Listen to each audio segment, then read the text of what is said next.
नमस्कार आदाब. न्यू विदर्भ स्वदेशी न्यूजमध्ये आपले सर्वांचे स्वागत. बुलढाणा शहर प्रतिनिधी से गफ्फार शेख 70 यांची रिपोर्ट. काल दिनांक 1 एप्रिल 2026 रोजी बुलढाणा येथे जखमी अवस्थेतही रणांगण गाजवलं.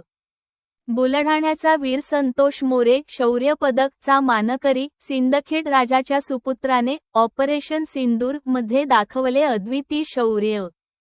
जिल्ह्याचा उंचावला मान. बुलढाणा जिल्ह्याच्या शौर्य परंपरेत आणखी एक सुवर्णपान जोडणारी अभिमानास्पद घटना समोर आली आहे.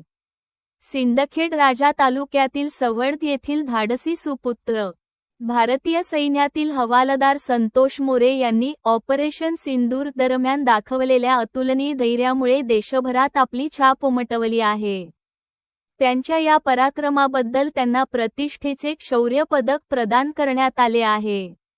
मिळालेल्या माहितीनुसार अत्यंत धोकादायक परिस्थितीत सुरू असलेल्या या मोहिमेदरम्यान संतोष मोरे यांनी शत्रूला चोख प्रत्युत्तर देत आपल्या सहकाऱ्यांचे प्राण वाचवले. विशेष म्हणजे गंभीर जखमी झाल्यानंतरही त्यांनी मागे हटण्याऐवजी रणांगणात ठामपणे उभे राहत शेवटपर्यंत आपले कर्तव्य बजावले. त्यांच्या या जिगरबाज वृत्तीमुळे संपूर्ण ऑपरेशन यशस्वी झाले. त्यांच्या या धाडसामुळे केवळ सवड गावच नव्हे तर संपूर्ण बुलढाणा जिल्हा अभिमानाने उंचावला आहे. देशासाठी जगणे आणि गरज पडल्यास प्राणार्पण करणे या सैनिकांच्या ब्रीदवाक्याला त्यांनी आपल्या कृतीतून साकार केले आहे. या अद्वितीय कामगिरीचा गौरव करण्यासाठी जिल्हाधिकारी डॉक्टर किरण पाटील यांच्या हस्ते त्यांचा सत्कार करण्यात आला.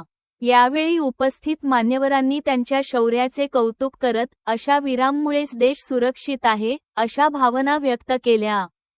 आजच्या तरुणांसाठी संतोष मोरे हे एक जिवंत प्रेरणास्थान ठरत आहेत. संकटांना सामोरे जाताना धैर्य, समर्पण आणि देशभक्ती कशी असावी याचे उत्तम उदाहरण त्यांनी घालून दिले आहे. शेवटचा सलाम. जखमी शरीर पण अढळ जिद्द. बुलढाण्याचा वीर संतोष मोरे, तुमच्या शौर्याला सलाम. माझं नाव हवालदार संतोष भगवान मोरे. मी 34 मराठा फील्ड रेजिमेंट कॅसिनो 2 मध्ये कार्यरत आहे. मला नुकत्याच मागच्या गत स्वातंत्र्य दिनी शौर्य पुरस्कार अनाऊन्स झाला होता. आता 28 मार्च 2026ला मी तो लेफ्टनंट जनरल प्रतीक शर्मा यांच्या हस्ते तो रिसीव्ह केलेला आहे. मी ऑपरेशन सिंदूरमध्ये 7 ते 10 मे दरम्यान झालेल्या पाकिस्तानवर हल्ले करताना मी 52 तोफगोळे फायर केले होते. दरम्यान मला 9 तारखेला रात्री पाकिस्तानी आर्टिलरी काउंटर फायरिंगमध्ये मला त्यांच्या आरटी फायरिंगच्या स्प्लिंटरचा तुकडा लागला होता माझ्या उजव्या हातामध्ये. मी डाव्या हाताने फायरिंग करून 14 राऊंड पाकिस्तानवर मारले. याची दखल घेत मला भारत सरकार व रक्षा मंत्रालयाने शौर्य पुरस्कार अनाऊन्स केला होता आणि आता मी तो रिसीव्ह केलेला आहे.